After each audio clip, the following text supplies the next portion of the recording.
Assalamualaikum warahmatullahi wabarakatuh. Halo, perkenalkan saya Rosandia Nabila dari Fakultas Ekonomi Program Studi Manajemen Universitas Swadaya Gunung Jati Cirebon. Nah, dalam video kali ini saya akan membahas mengenai penerapan aktivitas bisnis internasional pada PT Delmoni Citra Mebel Indonesia sebagai pemenuhan tugas mata kuliah bisnis internasional.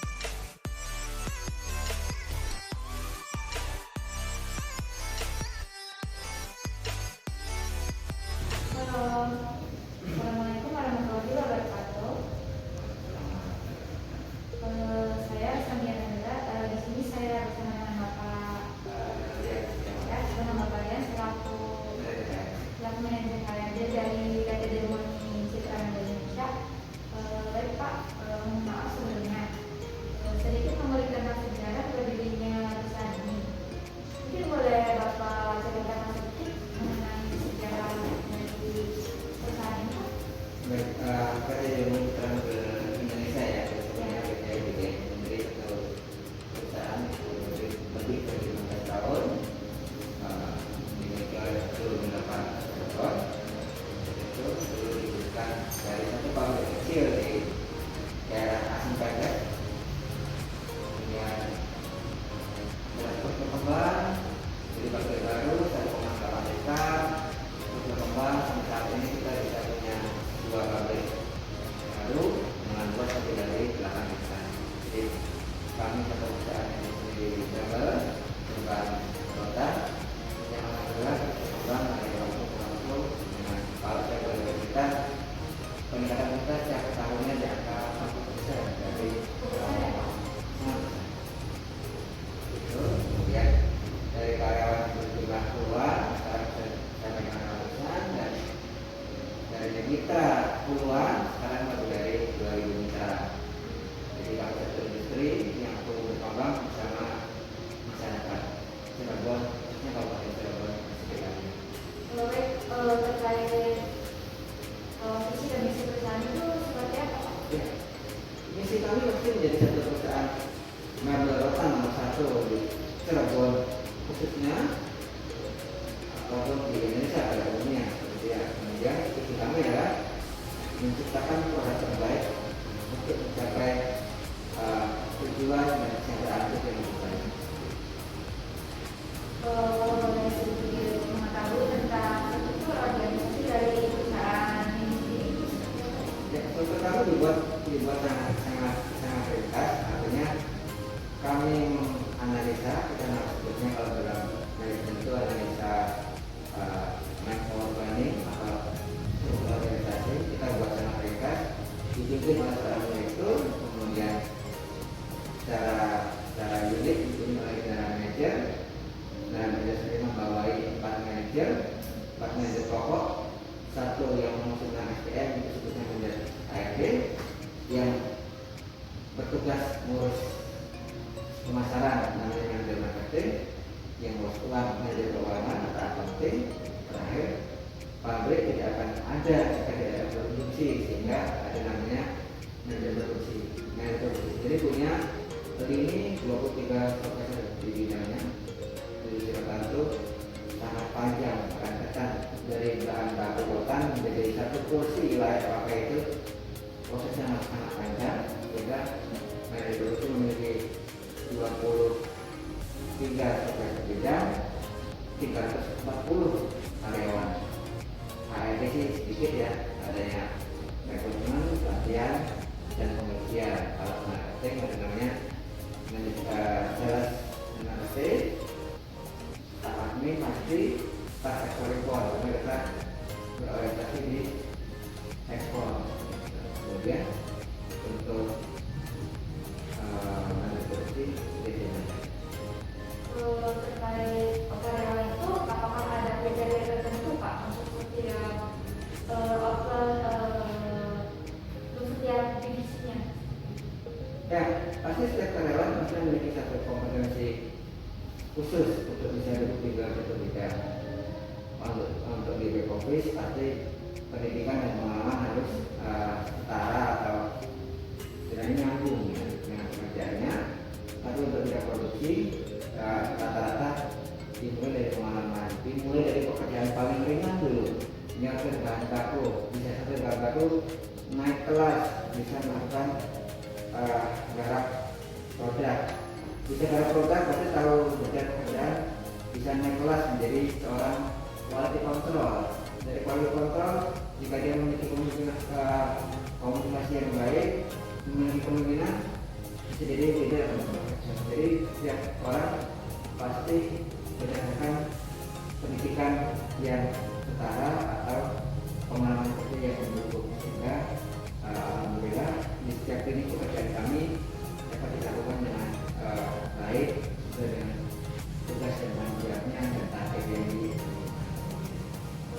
Baik Pak, terkait masalah karyawan tadi, apakah ada reward tertentu untuk setiap karyawan yang menyelesaikan pekerjaan dengan baik?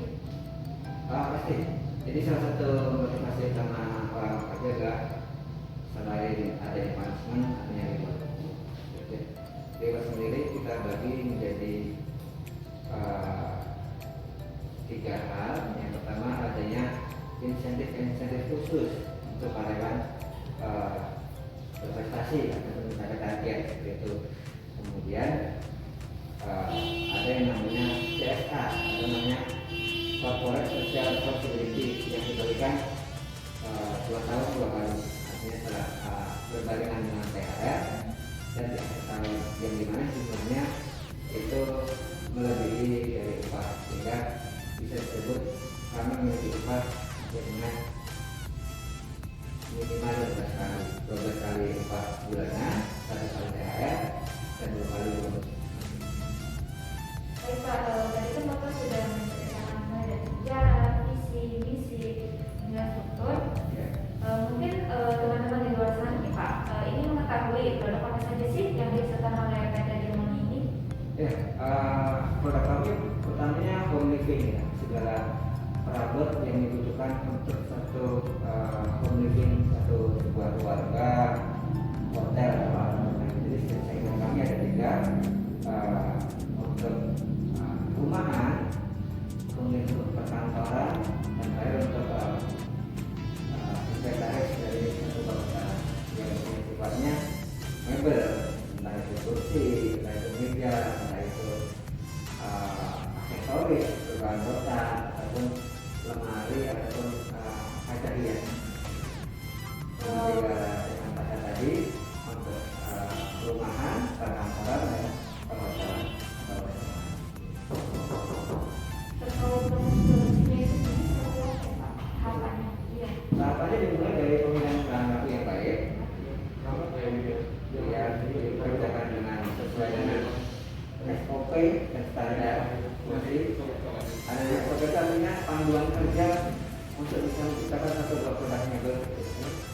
Kemudian adanya cek dan recheck atau quality control, kemudian pemakingan yang bagus atau pembukaan yang bagus menjadi syarat utama bahwa kami menjadi satu industri yang paling baik. Baik Pak, ada tidak sih strategi yang digunakan yang diterapkan di perusahaan ini terkait bisnis yang dijalankan? Ini satu disiplin dan patuhi SOP. Itu insya Allah segalanya sama. Cuma itu disiplin, patuhi SOP, itu seperti ini. Baik Pak, untuk perusahaan ini sendiri menerapkan budaya organisasi itu seperti apa? Kita budaya yang kita terapkan adalah kekeluargaan. Kalau kita di sini satu keluarga besar, satu rasa, satu tanggung jawab.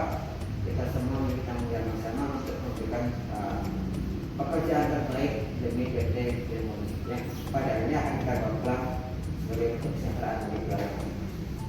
Pak, mungkin cukup sekian dari saya. Terima kasih atas waktunya Bapak.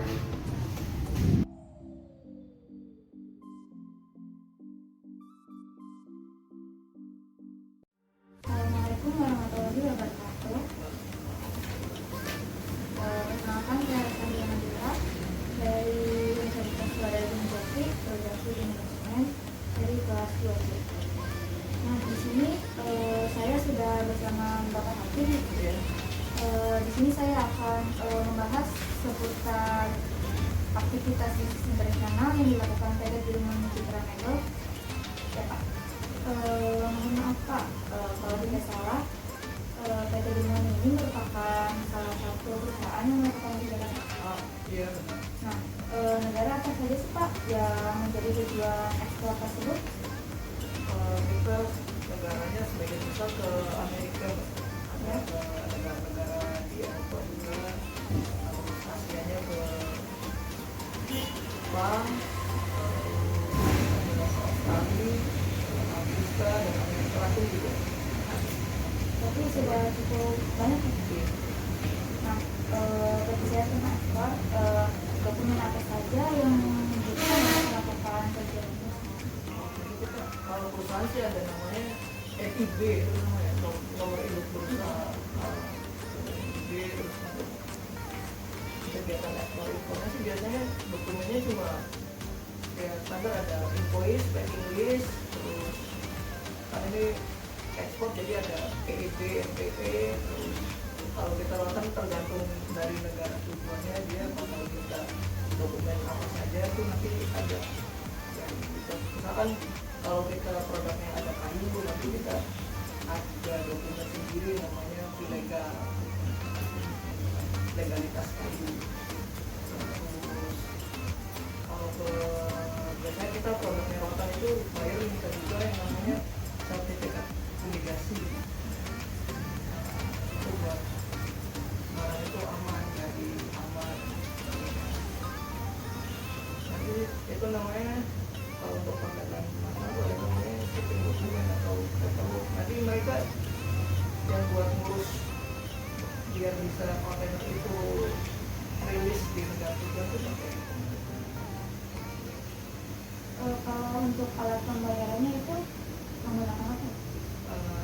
kalau pembayaran kita biasanya telegram transfer, langsung transfer ke bank akun. Berarti menggunakan mata uang. Mata uangnya USD. Ada nggak sih Pak tantangan atau hambatan ketika melakukan ekspor?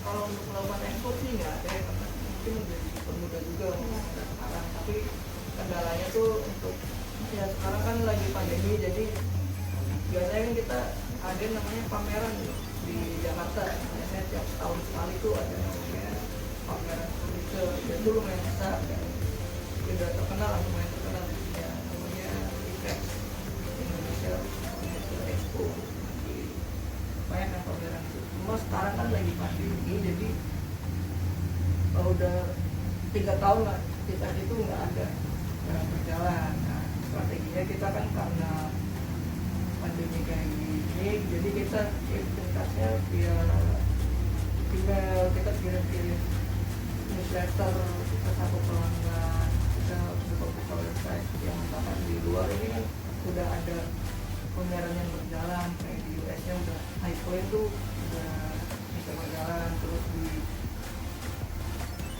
kalau di Eropa yang begitu namanya Toga Fair, tapi sana mereka berjalan. Kita cari data-data pelanggan dan kita kirim katalognya via online, jadi kayak gitu. Berarti strategi itu tuh bisa juga buat memperluas jangkauan ini ya ekspornya. Iya, kalau ada warna seperti itu sangat dipelanggan.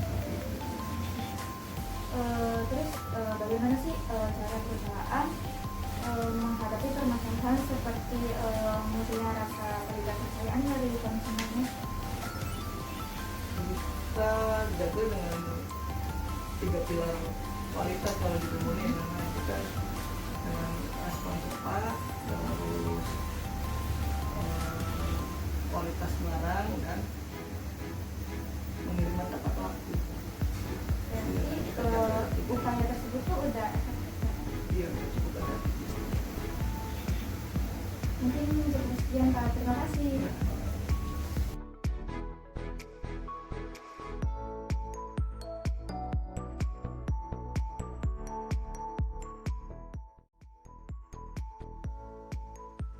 Jadi, dari wawancara yang telah saya lakukan, dapat diambil kesimpulan jika PT Dilmoni Citra Mebel Indonesia atau biasa disebut dengan PT DCMI merupakan perusahaan yang bergerak di bidang furnitur yakni rotan yang tumbuh dan berkembang bersama masyarakat Cirebon. Berbicara mengenai rotan, rotan merupakan komoditas sumber daya alam hutan non-kayu yang banyak tumbuh di hutan hujan tropis. PT DCMI ini sudah berdiri selama 15 tahun. Awal mulanya, perusahaan ini hanya sebuah pabrik kecil yang berlokasi di Asem Pendek, yang kemudian semakin berkembang, di mana untuk saat ini PT Dilmoni sendiri sudah memiliki 2 pabrik dengan luas total lebih dari 8 hektar. Mengenai perkembangannya sendiri, PT Dilmoni mengalami peningkatan untuk setiap tahunnya sebesar 40%, di mana jumlah karyawan yang awalnya hanya puluhan, sekarang menjadi ratusan, dengan jumlah mitra usaha sebanyak ribuan mitra.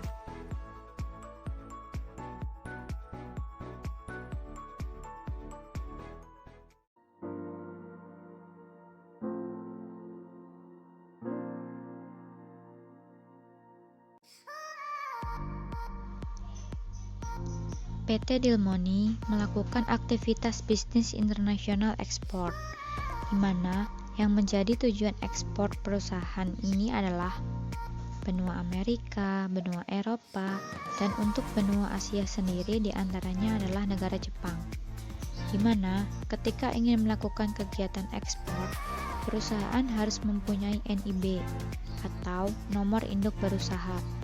NIB berfungsi sebagai identitas usaha, tanda daftar perusahaan atau TDP, dan sebagai angka pengenal impor atau API, serta sebagai akses kepabeanan perusahaan untuk melakukan kegiatan ekspor atau impor. Selain itu, persyaratan yang dibutuhkan untuk melakukan kegiatan ekspor adalah invoice, packing list, NPE, atau nota pelayanan ekspor. Akan tetapi, tergantung dari negara tujuan ekspor tersebut. Sebagai contoh, ketika ada produk yang akan diekspor adalah kayu, maka ada dokumen tersendiri, yakni fee legal. Fee legal mempunyai tujuan untuk menunjukkan legalitas produk tersebut. Perusahaan ini biasanya mengadakan sebuah pameran setiap tahunnya. Akan tetapi, pameran tersebut tidak berjalan karena pandemi.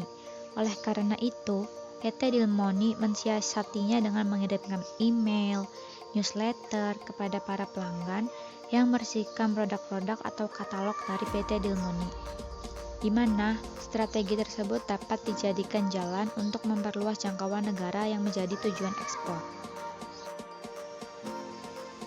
Dalam menghadapi permasalahan seperti rasa ketidakpercayaan yang muncul dari konsumen, PT Dilmoni ini melakukan upaya seperti menjaga kualitas barang, mengirimkan pesanan tepat waktu, dan upaya tersebut dinilai sudah cukup efektif untuk mengatasi permasalahan seperti yang sudah dijabarkan sebelumnya.